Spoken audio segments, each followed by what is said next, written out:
प्रिय विद्यार्थियों, साइंस के ऑनलाइन क्लासेज में आपका फिर से स्वागत है। कक्षा 9 के लिए फिर मैं आज साइंस का वीडियो आपके सामने लेकर उपस्थित हूँ। विज्ञान साइंस कक्षा 9,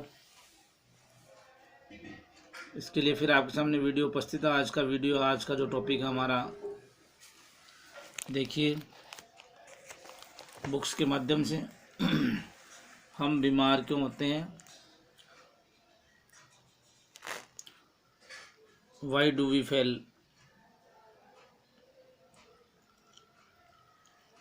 तो देखिए विद्यार्थियों, क्रियाकलाप दे रखे हैं। हमने लातूर, भुज, कश्मीर आदि में आए भूकंप, तटवर्ती भागों को प्रभावित करने वाले चक्रवात के विषय में सुना है। हम विभिन्न आपदाओं के बारे में सुनते हुए आ रहे हैं, हमारे आसपास की घटनाओं के बारे में जानते हुए आ रहे हैं। तो आपदा घटित होने के पश्चात कितने समय तक विभिन्न प्रकार की स्वास्थ्य संबंधी समस्याएं पैदा होती रहती है। यानी एक बार आपदा आ गई, एक बार समस्याएं आ गई, परेशानी आ गई, तो बहुत ही लंबे समय तक वहाँ बीमारियां ही उत्पन्न होती रहती है। इस क्रियाकलाप के दौरान हमें यह अनुभव होता है कि मानव समुदाय में स्वास्थ्य रोग का एक जटिल समस्या है। मानव समुदाय में स्वास्थ्य रोग का एक जटिल समस्या है। और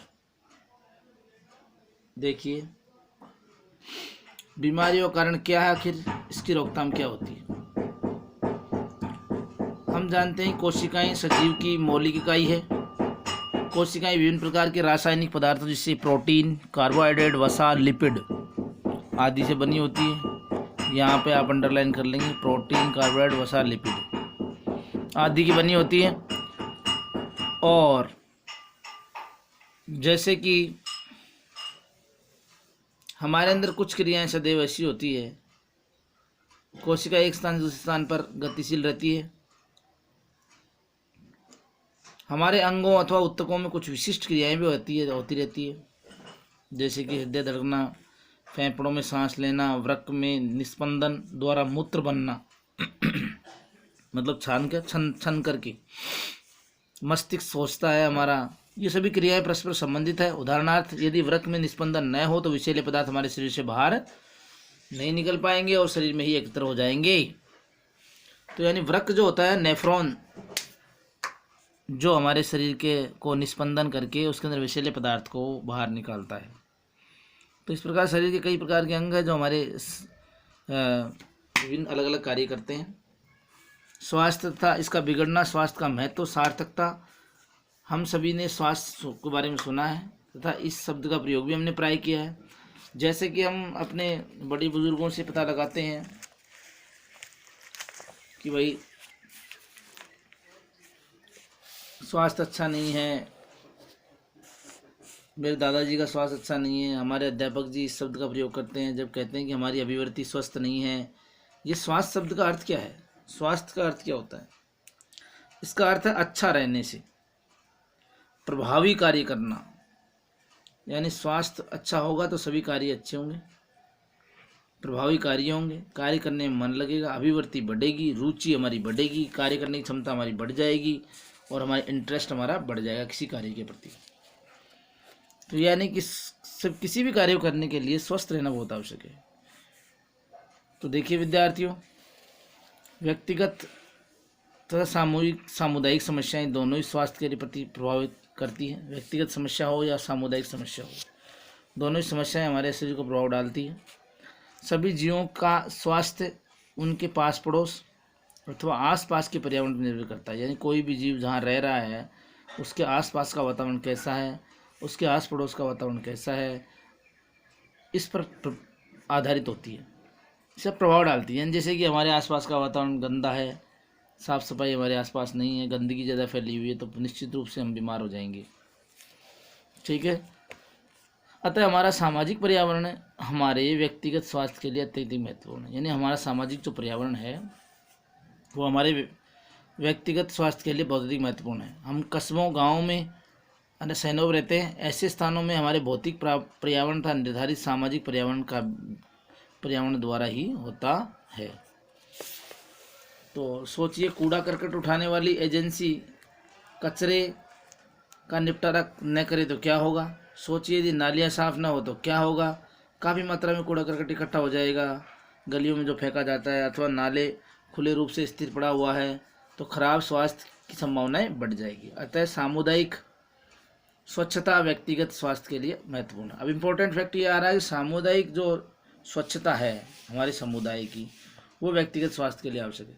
यानी व्यक्तिगत स्वास्थ्य का उस पर बहुत अधिक प्रभाव पड़ता है, व्यक्तिगत स्वास्थ्य उस पर डिपेंडेंसी है, उसकी निर्भर है। हमारा वातावरण कैसा है, हमारे आसपास का पास पड़ोस का वातावरण कैसा है, हमारा सामाजिक परिवेश कैसा है, ठीक है, ये अच्छा होना चाहिए कुल मिला के, तभी हम स्वस्थ रह पाएंगे।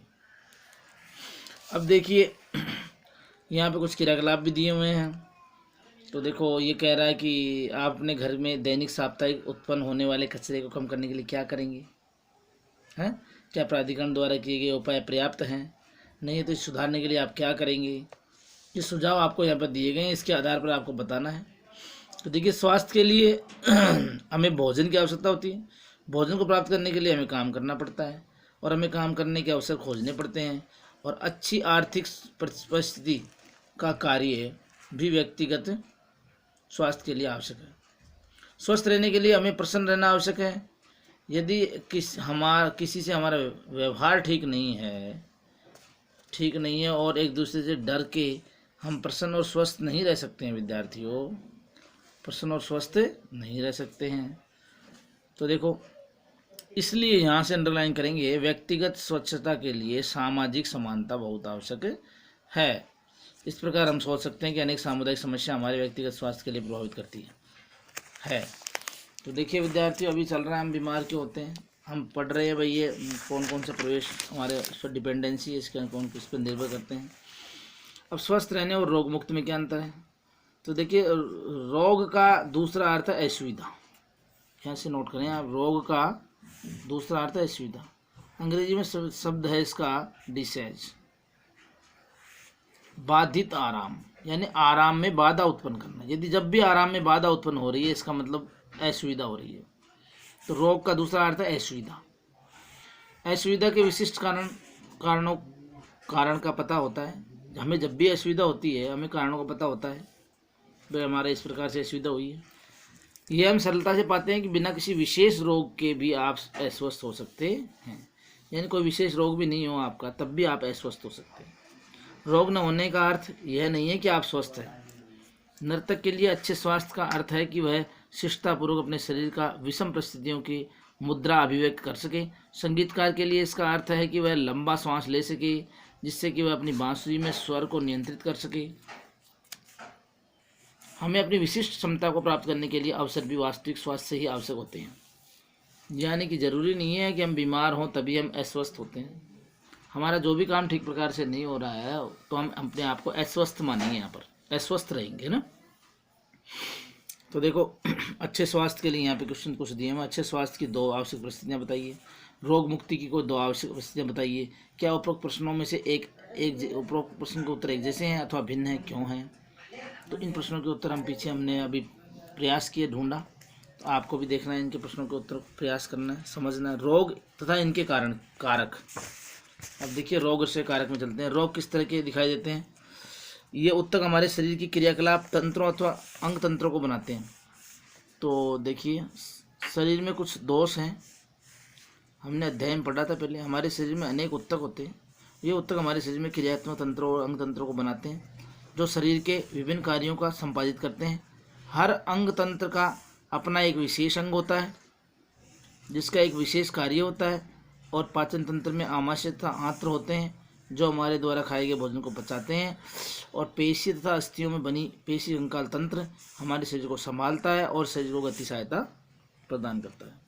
तो कंकाल तंत्र जो होता है ना, हमारा जो शरीर को सीधा बनाए रखता है, शरीर को सीधा खड़ा रखता है, शरीर को आधार प्रदान करता है, शरीर की गति में सहायता प्रदान करता है।